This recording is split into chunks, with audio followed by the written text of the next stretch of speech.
All right, we are live. It's Thursday. It's a little after 9, which means we're recapping Mastery Chat. A great chat tonight. A lot of action in the chat. A lot of great conversations going on. I've got Hedreich Nichols here, who led us in a great conversation today and is now jumping live with us. So super excited to have you here. Thanks for moderating the chat tonight, leading us. Really appreciate that. Thoughtful discussion, important discussions. And really just really thank you for doing that for us. How are you feeling right now after the chat? You know, it's funny, when I planned originally, we were still kind of watching the protests, and when you guys originally asked me, I was, we were still really kind of in the whole George Floyd, after that, the Black Lives Matter protests and stuff, and I put the questions out, and as I started school 3 weeks, but most of my colleagues were starting like last week, this week, next week.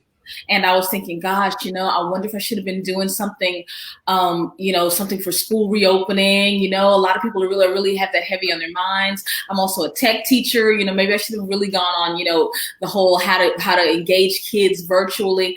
And I thought, I'm just going to go with it. And then when Jacob Blake was shot, I thought, my God, I really wish that this was a conversation that I wish I'd chosen something else, but it ended up being relevant, and I wish it hadn't, unfortunately. I wish that wasn't the reason it was relevant. I think it's always an important conversation, but yeah, it's unfortunately when it becomes super relevant, it's because of something like that happening. So, so that if you weren't in the chat, it looks like everyone who's jumping in so far was in the chat. If you weren't, the topic tonight was part of our Conversations for Change. It was handling class discussions on race, and I'm always proud of our Mastery Chat family and community, because when we have these types of discussions, really when we have any discussions, but it's particularly these conversations around change and stuff, there's a lot of vulnerability, a lot of authenticity, a lot of transparency of what we all don't know. And I like it because there's so much that we don't, and there's so much that maybe we thought we did, and now we're learning that we don't. And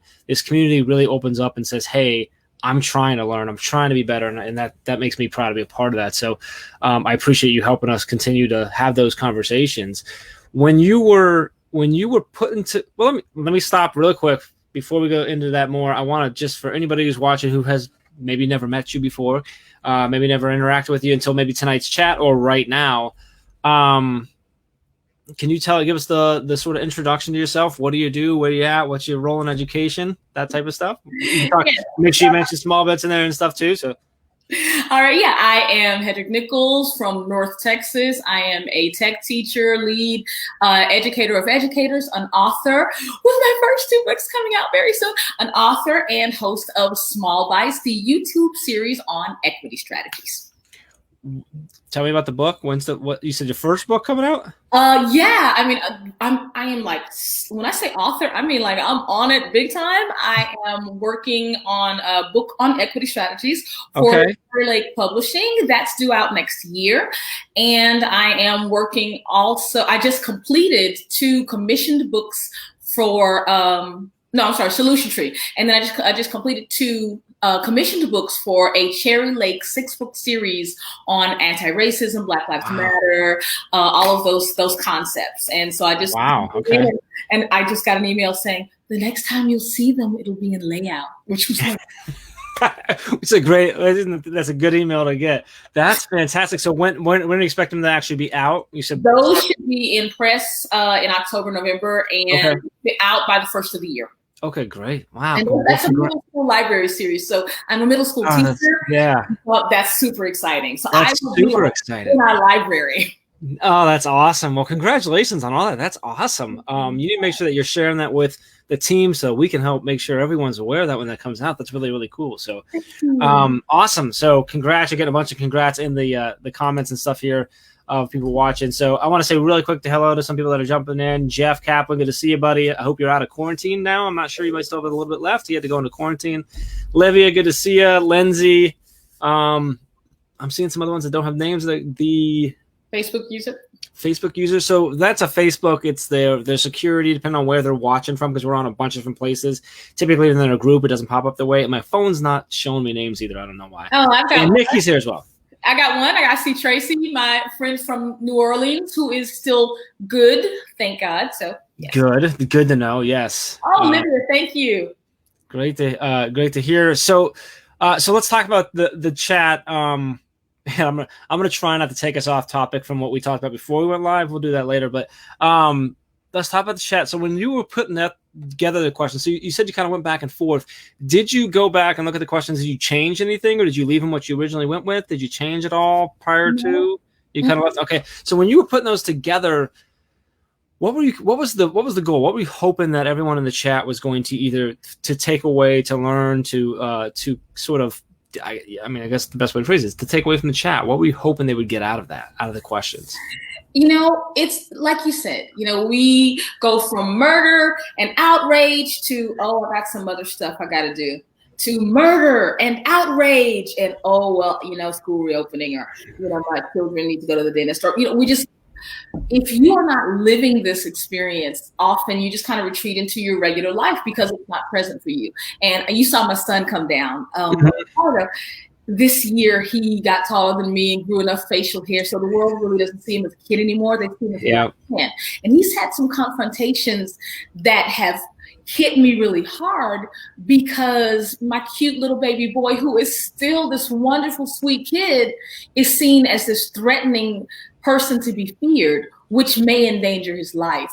And so I don't get to retreat back into anywhere because it's an ever-present thing. And that's I can remember, I think Calissa was her name. She mentioned, the collective, that just practicing self-care is so important because the collective trauma of this happening over and over is such a very real thing for the Black community. It's because for us, it's not outrage and then, okay, rest, and then outrage, and then rest. There are a million different microaggressions that you live and deal with on a daily basis. And that's sometimes just so wearying. So when I thought of the questions, I really decided, no, yes, school is reopening, but this is still a topic that we can't just let fade into the background. Everybody went from, oh, I got to read Out a Racist Baby to, oh my gosh, school is reopening. And I get it. School is reopening for me too. I am not yet having these deep conversations with my kids on social justice, but the work continues, So it was to remind people that this work continues. Yeah, and that's really important because the fact is that there's so many of us. I'm able to fall back into that. That's just the truth, and it's just something that that I've really internally been trying to continue to grow on, educate myself on. I tried my best to understand it. It's just something that is so. When you were saying that to me, I was just thinking to myself that that's something that you now have to worry about every day that I will never have to worry about. And that is why these conversations are important. So I'm really glad that you kept it this way. I'm sure there's a million things you could have led us on that would have provided a ton of value, but I think you hit it right on the head when the fact that with these conversations can't only come up and be relevant when something happens and a tragedy happens. It's one of the reasons why we kept the conversations of change as an overarching, because we talked about it. We wanted to do it for a while because we realized that we, as a team, did not have the knowledge that we want. We were ignorant on a lot of things, and we wanted to push this out to our community, and the community was asking for it. And what we were afraid of is exactly what you're talking about. We're like, okay, well, so we do it for a while, and then what? We just go back and we never talk about it again? And then why? What's the point of that? How is that good? And so we wanted to continue to have these conversations while also having the other chats around technology and coming back to school and stuff. We wanted to make sure we were continuing in and having that type of stuff. We're actually working on a live series that's going to start in February around these conversations as well to continue that growth. But tonight was a really great conversation around that. So I appreciate that. As we look into the conversation that we're getting in there, and I know it gets crazy and there's no way to see all the answers that come through and stuff during the chat. I think we did pop in the top 20 trending tonight just for a little while. Which is great. We do that almost every weekend. We get in the top 20 in the United States. Sometimes we hang there for a while. Sometimes we don't. There was a lot of hashtags that are really big right now around social justice and around the politics and stuff like that. So I wasn't sure, but we popped up there for a little while. So there was a lot of conversation going on tonight around Master Chat. Were there any answers or little offshoot conversations or anything like that that came up tonight that really either struck you in a positive way, in a concerning way, or just really popped out to you or stood out to you? And you don't have to remember that exact user or words they said, but if you can get around the theme of what those answers were. Okay, well, I will reiterate that self-care thing, and that's for the Black community, especially because we keep experiencing its trauma, but also those people who have equity on your hearts. You know what I mean? To just remember to practice self-care, because it's sometimes an uphill battle. So that practicing self-care was a big one. That I even did small bites on that. That's a big thing this year period with everything that's happening. You know, and being so connected because you're home a lot more. Practicing self-care is huge. That's huge. We have so much more time to think about all the negativity and think about things and hone on things, like you said, things that are on our heart. Yeah, so that self-care is so crucial right now. After these last 6 months now, whatever it's been. So I think there was one person, Tracy said about practicing, about doing the personal work. She was talking about, she wrote something about her journey and how she had a revolutionary kind of just an inner work kind of a thing. And I think often we talk about policies and we're talking about changing curriculum and we talk about reading this book or using this lesson plan. And we don't talk about the fact that it's personal change, not policy change, that's really going to make the difference. That we have changed policies over and over. The 13th Amendment was a policy change and it didn't really do a whole lot of good because no one was talking about doing the personal work. And so we're not doing the inside work to say, who was it? Tim Riley said, I don't get the struggle about why is it hard to have these conversations? What's so hard about treating people the way you want to be treated? Yeah, exactly. So whatever preventing us from treating others as we want to be treated, you know, treating children the way I want my child to be treated. If my kid goes to school in a Black Lives Matter shirt, there's a way that I want him to be treated. That means that if a child comes in my class with a MAGA hat or a Blue Lives Matter, I have to also respect that opinion, because in the classroom, my first duty is to do no harm, to protect my kids in the classroom, to give them the opportunity to critically decide what is right for them, whether or not I agree with it. And so that's, I think, that's a big thing, treating others the way you want to be treated and doing the interpersonal work so that you can get to a place that's in the forefront, not what you believe. That's so awesome. That's so spot on about is having that respect. And it just comes down to what you were talking about, like, why is this so hard for us to just treat each other the way it is or the way we want to be treated? And it's a really hard, I don't understand it either. It's really, it's crazy. You talk about doing the personal work. I agree, because if enough of us can do that and grow enough, that's what will lead to the actual policy changes that actually, because the policies can change. It doesn't necessarily mean the system changes. It takes a whole lot of policy change for any of those systems that have been in place for decades and decades and decades, right? And it needs to be starting with that personal growth. So totally agree with that. Can I throw one or two of the questions at you, and you can go live right here with what you did, and you can vamp on it a little bit further if you want. Let me see which one I want to pull out. And just make sure you also, Jeff Kaplan had a question, what can I do for my students now? And I just want to make sure that we don't lose that as it goes. No, where did he go with that? It's up there. It's a little further. All right, you're up. That's the question I'm posing right there. Jeff always wins. What can I do to help my students now? That, of course, depends on who your students are.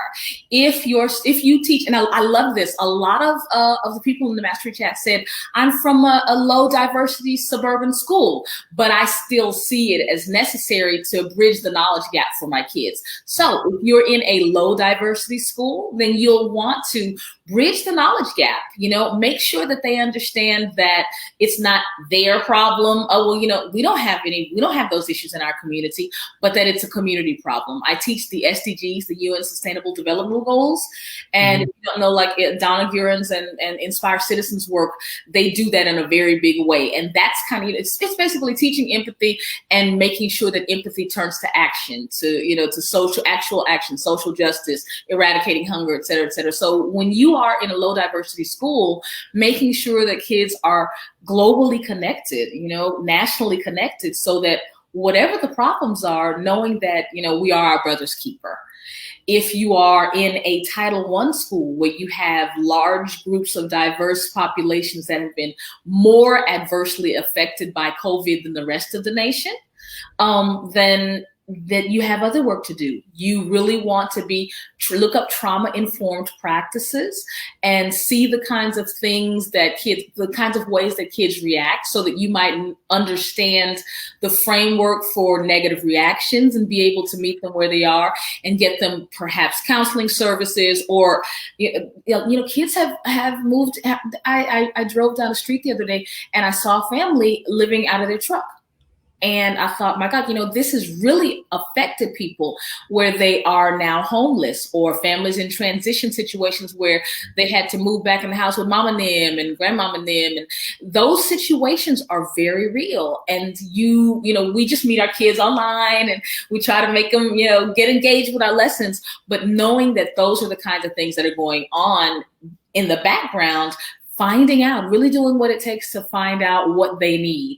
And those are the two situations that are really right now are uppermost in my mind.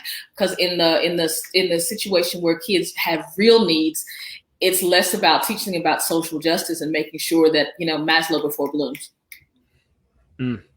I know Jeff's eating that up. That's a great question, Jeff. Thanks for asking that, because that was an awesome answer. So I'm glad that came up. Oh, wait, I have one more. I forgot. No, you go. You don't even have to ask. You just go. I will shut up. Yeah, I'm telling you. This is, because I did not mention, I said, one side, the other side. If you have a diverse population, that's probably the most challenging situation. I mean, I can deal with trauma. I know that. Diverse situation. The neighborhood high school here, they used to be the Warriors. And they are no longer, I think they might be still the Warriors, but they still have the high school name. So they just have the letter, and there's no more Indian chief. And the Facebook page was vitriol. I mean, they were going at each other and just no sense of civility. And I'm thinking, guys, this is what you're saying to your kids who you're going to send back to school so they can meet each other in the hall and go at each other. So just being able to establish rules for civil discourse, and this was also from the chat, someone said to define collectively, make a communal definition for what constitutes an attack versus a difference of opinion. And it's okay to passionately disagree. It's not okay to personally attack. So really having those, you might bring up something, a news article, and the conversation may not be from you. It may be straight from the kids, and they start going at each other. I've had that happen in class, and it can get ugly. So you establish rules for respectful discourse from the very beginning. And if it gets heated, don't be okay with saying, we're going to take a minute. I need everybody to take out a pen and paper, take out your computer keyboard, and we're going to write for about 4 or 5 minutes. And just whatever your feelings are, write them down, and then go back and look through them and see what's fact and what's opinion. And then if you feel tension, if you still feel the tension, then let's pull out some research, go through your writing, find out, research, because there's research and there's good research. Use good sources, use plain old fact checker, and see what is fact and what is fiction. And then if you want to continue the conversation, then use your factual researched feelings that you've kind of struck through what's not right, what is not based on fact, and then have a discourse about it. So those are for those diverse campuses that can really derail. Those are my suggestions for you. That is just ingenious suggestion, because it touches on so much. It goes even beyond the conversations that are being happening and the the civility of it and stuff, but that also just brings in a whole cross curricular of being a good digital citizen and how to research and how to write. And just, I always say I think one of the most important things we need to teach kids is how to Google. Not necessarily how to use google.com, but how to Google in a sense of how do I go find information? How do I find the right information? How do I fact check? How do I find good information, right? I love your research versus good research. Oh, right? I saw that from the chat. I can't remember who said it, but straight from whoever that is, good job. You could have totally took the credit. It would have been all right. But I love that because that's the biggest thing is like, how do I go utilize the fact that I can find anything about anything with a couple clicks? And I think doing that in that format, not while you're also teaching them how to take a breath, get their thoughts together and figure out, okay, am I fighting this person because I have a valid argument? Am I getting personal? Am I just believing because I have a bias or not? I think is so important. One of the things that I found that I do, and it's weird for me because I have a lot of friends and families that I've discovered that don't do this, and I'm trying to push it, is that when I see an article or a headline or a meme or a post or anything like that that comes through, on my Facebook feed or whatever, that I agree with right away, I go and spend whatever I can, whether it's 15, 30, whatever minutes, trying to prove it wrong. And I do the same the other way. If I find something that like just gets me and I'm like, oh, they did not, I go and try to figure out, was it right or was it taken out of context? Was it this, right? Because, and I do that on both sides. Like when, I'm that way. I love listening to news radio, but I have stations that are far left, far right, middle each way, because I want to hear it all. And then one of my favorite things is to then go listen to international news. Yes. Because if it's big and it's amazing and it's crazy, but no one internationally is talking about it, it's probably just a U.S. thing, right? Is it really, right? And but I love going on both sides. And actually, like, I have a lot of people that I'm connected with that are complete ends. And it would be really easy for me to just kind of block this one, block that one, and just have the good feeling stuff. But I like seeing the both sides because I want to know, okay, am I feeling this way? Do I think this is right because of my bias or because it's actually good research? Is it actually the right thing to do? And I think that's really important. So crucial to teach our kids that.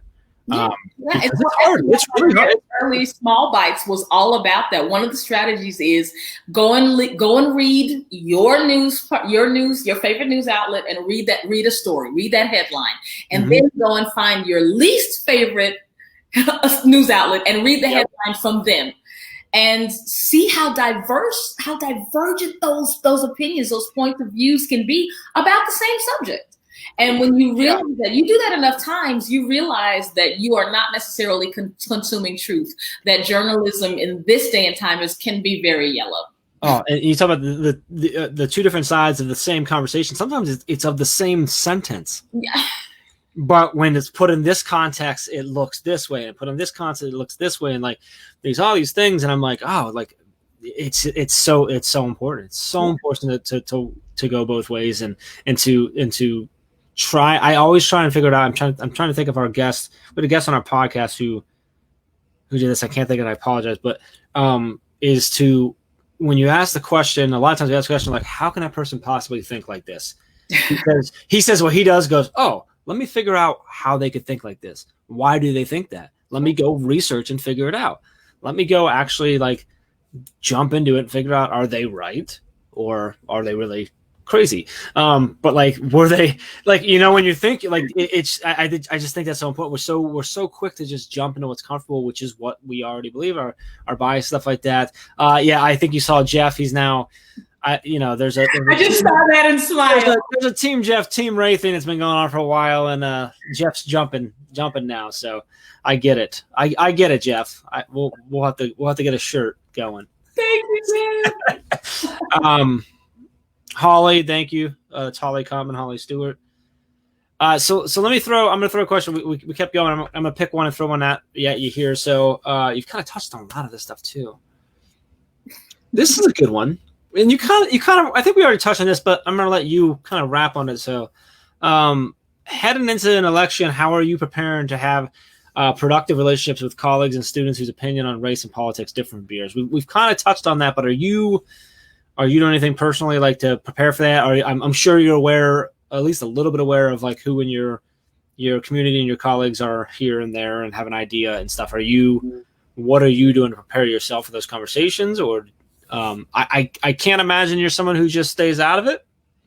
That's Well, not but here's the funny thing. In the 2016 election cycle, and give me a second. Ooh, I'm sorry, I bent my nine, so this is like waiting for me. Okay. It's all good, all good. We're only gonna keep you up for like another hour and a half, and then you can go to bed. No worries. Okay, sure. Just wake me up. So you need? I can put I have coffee. I don't know what. Like you. Yeah. Okay. So in 2016, I was in a very conservative political environment where I was one of maybe 2 people on staff who did not vote right. And this time I am in a school where there may be 1 or 2 conservative people, or if they are, they're very quiet, but I'm pretty sure that mostly everybody votes left. And so it's interesting.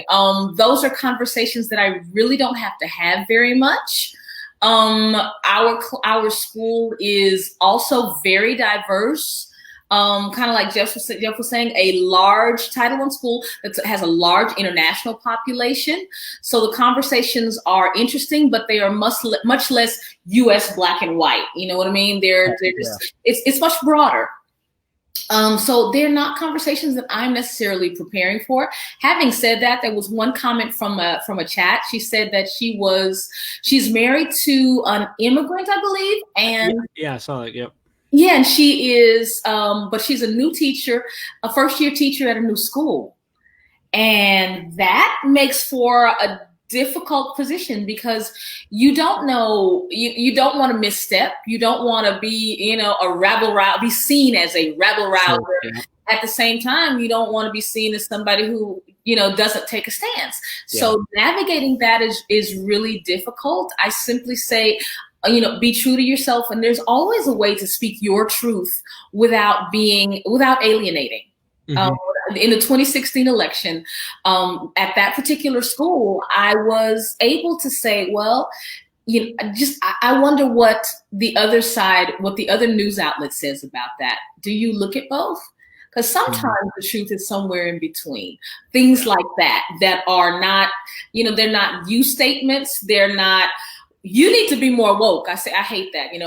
Oh my God, I can't believe you think that way. Drop those kinds of sentences from your vocabulary because they are alienating. So if you have those conversations, simply share your lived experience. I mean, that my thing is that I think that I can appeal to people who may not believe at all what I believe by simply sharing my lived experience. And even if I am a white male who's been, very privileged, and I've come to some other understanding, I don't have to go and say, what? You don't know that? Hey, man, you're privileged. Look at me. We know I can still say, well, I've come to think, or I've read some books and I feel like, but that's where I am right now. And that's it. You don't have to proselytize. No one ever wants to be beat over the head with your truth. Mm-hmm. If you're sharing your lived experiences, that's one thing. And sometimes you can also just wait until you're asked. That's true too. And you kind of touched on, I'm a white male. I've very privileged life. I mean, just in all around, and I've known that for a long time. I have a good friend of mine who kind of opened my eyes up to a lot of that about a decade or so ago, but then so much more as I've continued to branch out and meet new people and hear more life stories. And more recently that I've been more willing to say something and stand up, and because I'm learning, I'm trying to grow. But I agree that it doesn't work if it's like the sentences you say, like, well, I can't believe you think that way, or how are you? Because I'm like, hey, it wasn't that long ago that I didn't realize that either. It's like, it's funny, some of the things you said or some of the things I've said recently. People was like, well, I get that, but like something I've realized recently is da da da da da, and they're like, well, wait, I've never done that. I've never experienced that. I'm like, well, this is why I spoke to someone who went through this experience, and then I did some research on it. I figured out, like, hey, that happens a lot. Like, I don't know if you didn't know that, or if it's someone from where I'm from, very not diverse at all. And we were talking. I said, yeah, we didn't experience that because we grew up in a 99.9% upper middle class, white neighborhood. Like it's just what we had, we had great area, very low crime. And I'm like, and there's nothing wrong with that. I said, but what we do need to understand is just, it's been, we have to understand that not everyone else had that. And that's the difference. And so I found, one of the things that really was a big one is actually reading White Fragility was a incredible book to read for me personally, because it's something that I've seen people feel and I've felt in the past. And like, it's such a eye-opening thing, but I think you hit it on the head, the way those conversations, you can have very difficult conversations in a respectful, friendly way. And it doesn't have to be, it can be uncomfortable, but it doesn't have to be uncomfortable, if that makes sense. Right. Mm-hmm. It can be an uncomfortable topic and even feel uncomfortable, but it doesn't have to feel threatening, like and alienating, because as soon as you do that, like it's done. Mm-hmm. Especially if you're talking to someone who has a lot of privilege, because it's super easy to go, yeah, I'm going to go back to my privilege. Right. And it's super easy to do that. So mm-hmm. we need to have the conversations in that respectful way, which is why I love when you're talking about with the students and having them take a breath and to write down how they're feeling rather than attacking each other. So now we can have a conversation. So really appreciate that. So I don't want to keep you up forever. So I don't want to do that. Can you give us all a really quick, and you've touched on it a couple of times, but can you tell us about your I'm blanking, Small Bites, right? Small Bites. Can you give us the rundown of that, what it is, where we can find it, all that stuff, so everyone listening, because I know everyone that's watching right now is going to go check it out if they haven't already, because the comments are showing how much they love you right now. So can you give us the rundown on that? Yes. I'm sorry. I was reading Jeff Kaplan again. Yeah, I know that. I have a friend of mine, and he said he actually confirmed. I'm sorry. Jeff wrote, can you put his last comment up so that right there. That's a great one, Jeff. Yeah. So I have a friend, actually, we work together, and he was saying that he was doing the whole college frat boy thing until some anti-Semitic thing came up and slapped him, basically gave him a smackdown, and he realized that he was different and he was kind of living a lie. And it just kind of, made him into this kind of whole, he's this very cool, was a rabbi, is now an educator, and very much works through a social justice and equity lens. And so that experience came out of him realizing, hey, I'm white, but wait, hold up. Actually, no, I guess I'm not, kind of a thing. And so, yeah. But tell me your question again. It was about... your Small Bites, just everything about it. Tell us what it is. Why we want to go check it out, and everything like that. /Hedreich. I mean, if you can spell my name, you can find me anywhere. It's Hedreich on Twitter, and Hedreich on Facebook, and Hedreich on Instagram. And apparently, if you Google it, there's some music out there too. So if we got that, I'm just going to throw that out there. Yeah, I actually took those videos down so I can at least get come on the videos, but they're still out there. You can go find. I'm gonna find them. I was on the charts in Switzerland for a while, and that video is still out there. I'm gonna do some good research. Good research. So Small Bites is a YouTube series on equity that I started earlier this year, just kind of in response to feeling a little like I needed to do more. Like I could share my stories and have people understand a little bit more about racism and anti-racism, and understand a little bit more about what they can do as educators to make a difference. And so I usually has an anecdote for a couple of minutes. And then at the end, I give 5 strategies. Usually they're 30 minutes, 20 minutes, 15, 10, and 5 minutes. So that really, it's called the equity strategies for busy people, Small Bites. So that everybody, because I knew that this time would be coming, that school was going to reopen and people would just forget that George Floyd died and the protests, and okay, yeah, we got other things to, other fish to fry. And so I wanted to make something that people could come back. The videos are never longer than 6 or 7 minutes unless I do a live session. And that's very rare. That's a kind of special thing. They're usually about 5 minutes, and they give you 5 different strategies that you can use to help you to keep doing the work.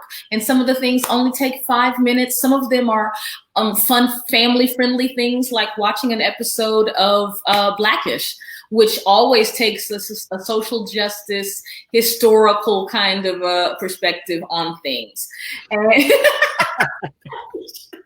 And so... we just became enemies. Oh, you taking Kaplan from me? No.